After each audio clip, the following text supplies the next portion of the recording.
Hi!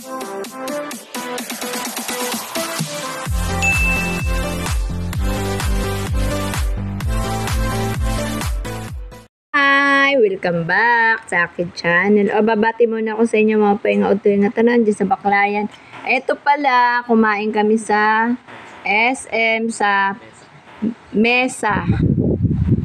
Yung restaurant doon sa SM na masarap doon kumain. Ito yung mga in-order namin. Yan o, mga ano tawag doon, sinigang sa miso na anong tawag nito? Yung isdang salmon.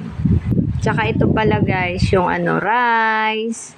Tapos umorder pala kami ng lechong kawali. Yung yung lechon boneless na na pata hindi pa dumadating. Ayan, yung sisig. Tapos may diyan, may in-order silang na may bagoong na may mangga. Ayan guys. Tapos yung tortang talong, kakapiranggot, tsaka yung boneless bangos. Ayan ang aming pagkain for today. Papaalam na ako sa inyo. Bye!